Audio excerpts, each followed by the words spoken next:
Today we shall discuss on the topic surgical department. A hospital surgical department, also known as the operating room, is where surgeries are actually performed. The surgical department also provides care for patients before and after surgery. The operating rooms, scopy rooms, that is cystoscopy, gastroscopy and laparoscopy, and then pre-operative holding area, post-operative recovery rooms, in addition to other supportive facilities, make up the surgical facilities.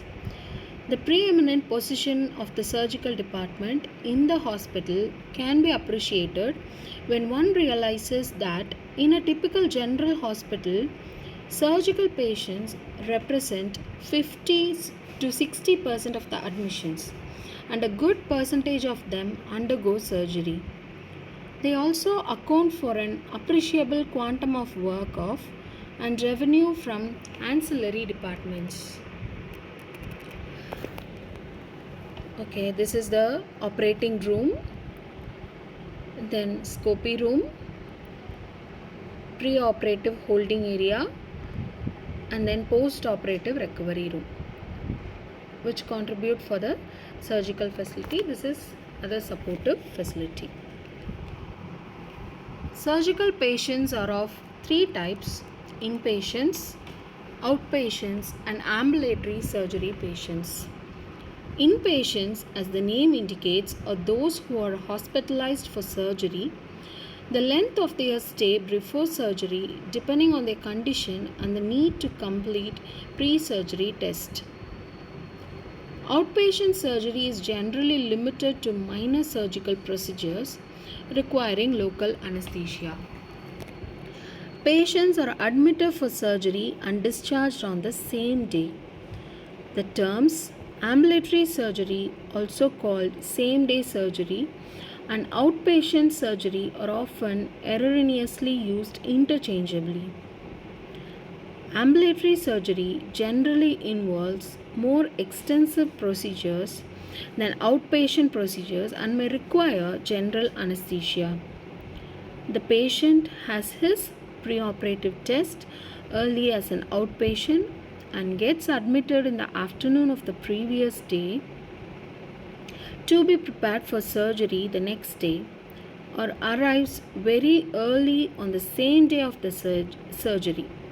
This is called AM admit and requires in the recovery room and is observed in a post-operative recovery area and is discharged on the same day. The present trend is towards ambulatory surgery. As much as 1/3 of all the surgeries can be performed as same-day surgeries. The advantage of ambulatory and outpatient surgeries is that they do not require hospitalization. Consequently, the treatment become less expensive. Most hospitals have minor operating rooms in their outpatient departments. Depending on the degree of sophistication, emergency rooms may have either minor or full-fledged operating and recovery rooms. The best location for surgical department is one which permits a convenient and uncomplicated flow of patients, staff, and clean supplies traffic. Surgery receives inpatients from the floors through non-public corridors, elevators, and ramps. In most cases, they are returned after surgery through the same route.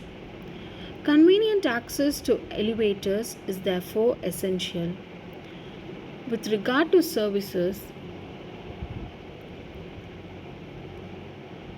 ideal adjacencies would be emergency, radiology, clinical laboratories, intensive care units, central sterile and supply department, and delivery suite, particularly if it does not have a room for cesarean section. The separation of the surgical suite from the rest of the hospital is important while planning the operating rooms. It should be so located that there will be no traffic through it and no interference from the activities of other departments.